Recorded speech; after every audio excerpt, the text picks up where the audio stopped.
고대 메소포타미아는 세계 최초의 문명이 피어난 곳이자 수메르와 아카드, 바빌로니아, 아시리아 같은 제국들이 번갈아 등장하며 부침을 겪었던 지역입니다. 이 중에서도 기원전 8세기에서 7세기에 이르기까지 두 강력한 세력이 역사상 가장 치열하게 맞부딪힌 시기가 있었습니다. 한쪽은 철의 군사력과 잔혹한 정복으로 유명한 아시리아 제국, 다른 한쪽은 전통과 종교, 문화의 상징이자 고대 문명의 자존심을 간직했던 바빌로니아였습니다. 이 전쟁은 세계관과 문화, 정치와 종교가 얽힌 깊은 대립이었으며 고대 문명 간 이념 충돌의 대표적인 사례로 손꼽힙니다. 영상을 끝까지 시청해주시고 구독과 좋아요 부탁드립니다. 두 문명의 기나긴 인연. 아시리아와 바빌로니아는 고대 메소포타미아 문명의 양대 축이라 불릴 만큼 서로 깊은 역사적 관계를 맺고 있었습니다. 두 문명 모두 수메르와 아카드의 유산을 공유하며 성장했으며 언어, 종교, 예술, 법률 등 여러 분야에서 상호 영향을 주고받았습니다. 하지만 시간이 흐르면서 이들은 문화적 친연성보다 정치적 경쟁의 길로 들어서게 됩니다. 바빌로니아는 남메소포타미아 지역을 중심으로 발전한 문명으로 마르둑 신을 중심으로 한 종교체계와 법전, 학문, 천문학 등에서 높은 성취를 이루며 고대 세계의 문화적 중심지로 자리매김했습니다. 이에 비해 아시리아는 북메소포타미아의 아슈르를 기반으로 군사력과 정복에 강점을 보이며 점차 세력을 확장해 나갔습니다. 이 두 문명의 방향성은 근본적으로 달랐습니다. 바빌로니아가 전통과 신성을 중시하는 문화 중심의 문명이었다면 아시리아는 군사력과 정치 조직을 기반으로 한 중앙 집권적 제국이었습니다. 특히 기원전 2000년기 후반부터 아시리아는 바빌로니아를 반복적으로 침공하고 간섭하기 시작합니다. 바빌론은 고대 메소포타미아의 상징적 도시였기 때문에 이를 장악하는 것은 단순한 영토 확장을 넘어 상징적 패권을 의미했습니다. 아시리아 입장에서는 바빌론을 통제함으로써 자신들의 통치 정당성을 강화할 수 있었고, 바빌로니아 입장에서는 아시리아의 개입이 고대 전통과 종교 질서에 대한 침해로 여겨졌습니다. 바빌로니아인들은 자신들이 마르둑 신의 도시를 수호하는 자들이라고 믿었으며 바빌론의 자주성과 신성을 지키는 것이 신성한 의무라고 여겼습니다. 반면 아시리아는 아슈르 신의 이름으로 그 어떤 도전도 무력으로 진압하며 제국을 확장해 나갔습니다. 이렇게 종교적 가치와 정치적 전략이 충돌하는 가운데 두 문명 간의 긴장감은 점점 고조되어 갔습니다. 제국의 등장과 지배 전략. 기원전 9세기부터 아시리아는 본격적으로 제국의 형태를 갖추기 시작합니다. 특히 티글라트 필레세르 3세는 강력한 중앙 집권 체제를 구축하며 아시리아의 군사력과 행정 능력을 비약적으로 발전시켰습니다. 그는 기존의 부족 중심 질서를 타파하고 정복 지역에 총독을 임명하는 방식으로 지방을 직접 통제했습니다.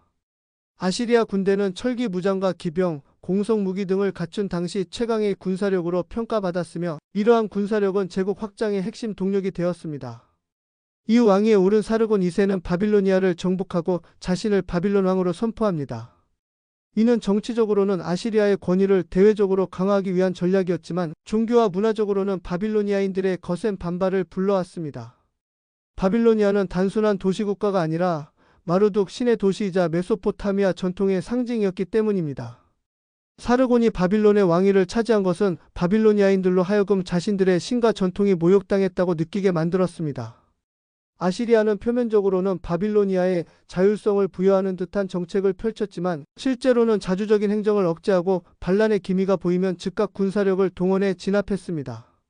이러한 강압적 통치는 바빌로니아 내부의 반감과 긴장을 점점 키워갔습니다. 특히 바빌로니아인들은 자신들이 마르둑 신의 질서 아래 살아가는 신의 백성이라는 자의식을 가지고 있었기 때문에 아시리아의 정치 개입을 단순한 외세 간섭이 아닌 신성 모독으로 여겼습니다. 사르곤 2세의 뒤를 이은 사네리브는 아버지의 유지를 이어 바빌로니아를 강하게 통제하려 했지만 오히려 그의 통치는 긴장과 충돌을 심화시켰습니다. 바빌로니아는 사르곤의 죽음을 계기로 또다시 반란을 일으켰고 사네리브는 이를 강경하게 진압하는 한편 더욱 직접적인 개입에 나서게 됩니다.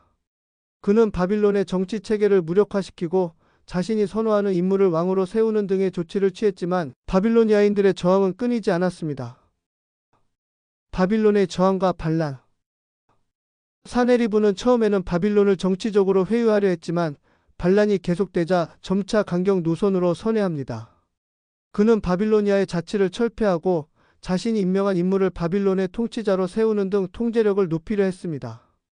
그러나 이러한 조치들은 오히려 바빌로니아인들의 반발을 더욱 부추겼습니다. 민중은 아시리아의 꼭두각시로 여겨지는 왕들을 인정하지 않았고 반란은 끊이지 않았습니다. 이런 상황에서 한 인물이 조용히 떠오르기 시작합니다. 바로 나보폴라살입니다. 그는 바빌로니아 남부 지역인 갈대아 출신의 장군이었으며 뛰어난 정치력과 카리스마로 바빌로니아 귀족 및 제사장 계층의 지지를 받았습니다. 당시 바빌로니아 내부는 정치적 혼란과 외세의 간섭으로 크게 흔들리고 있었지만 나보폴라살은 이를 오히려 기회로 삼아 민심을 끌어모았습니다. 기원전 626년 나보폴라살은 바빌론에서 일어난 또 다른 반란을 기점으로 스스로 왕위를 선포합니다. 그는 단순히 아시리아의 지배에 반대하는 군사 지도자가 아니라 바빌로니아의 잃어버린 정통성과 신성한 질서를 되찾겠다는 사명감을 가진 지도자였습니다. 그의 등장은 많은 바빌로니아인들에게 희망과 자긍심을 불어넣었고 바빌로니아 내 여러 도시가 그의 통치에 동의하며 지지를 표하게 됩니다. 나보폴라살의 가장 큰 강점은 단순한 군사력이 아니라 외교적 감각이었습니다. 그는 바깥 세계와의 관계를 빠르게 정비하며 특히 아시리아의 다른 적대 세력인 메디아, 엘람, 스키타이 등과의 연합 가능성을 모색했습니다. 이러한 움직임은 아시리아 입장에서는 큰 위협으로 다가왔고 제국은 내부 반란뿐만 아니라 외부 세력의 침입까지 대비해야 하는 상황에 놓이게 됩니다. 사네리브는 이러한 반란에 대해 극도로 분노했고 이전보다 훨씬 더 강경한 방법을 선택합니다. 이 선택은 단순한 전쟁 행위를 넘어 고대 메소포타미아 문명 전체에 영향을 미치는 사건으로 기록되게 됩니다. 사네리브의 파괴와 제국의 균열. 바빌로니아의 끊임없는 반란에 직면한 사네리브는 마침내 극단적인 결정을 내리게 됩니다. 기원전 689년 그는 바빌론을 군사적으로 진압하는 데 그치지 않고 도시 전체를 완전히 파괴하라는 명령을 내립니다. 이는 단순한 군사 작전이 아니라 문명의 중심지를 제거하겠다는 선언이었습니다. 사네리브의 군대는 바빌론의 성벽을 허물고 신전들을 불태웠으며 특히 마루둑 신을 모신 에사길라 신전을 철저히 파괴했습니다. 바빌로니아인들에게 마루둑은 단순한 종교의 대상이 아니라 도시와 민족의 정체성을 상징하는 존재였습니다. 그런 마루둑 신의 성소가 무너졌다는 것은 곧 세계 질서가 무너졌다는 상징적 사건이었습니다. 당시 기록된 아시리아 왕의 비문에는 바빌론은 불 속에 던져졌다라는 표현이 등장하는데 이는 그만큼 철저하고 무자비한 파괴였음을 보여줍니다. 하지만 사네리브의 이러한 행위는 오히려 아시리아 제국의 내부를 뒤흔드는 결과를 초래합니다. 바빌론의 신전을 파괴한 것은 메소포타미아 전역에 종교적 충격을 안겼고 아시리아 내부에서도 신의 분노를 자초했다는 비판이 나오기 시작했습니다. 바빌론을 신성시하던 많은 제사장들과 지식인들, 심지어 일부 아시리아인들마저 사네리브의 행동을 꺼려했고 이는 제국의 통치 기반을 약화시키는 원인이 됩니다. 이후 사네리브는 점차 외교적 고립에 시달렸고 국내 정치 또한 불안정해졌습니다. 기원전 681년 그는 자신의 아들들에게 암살당하는 비극적인 결말을 맞게 되는데 많은 역사학자들은 이를 단순한 권력 다툼이 아니라 신성 모독에 대한 신의 응징이라는 당시 사람들의 인식을 반영한 사건으로 해석하고 있습니다. 영상을 끝까지 시청해 주셔서 감사합니다.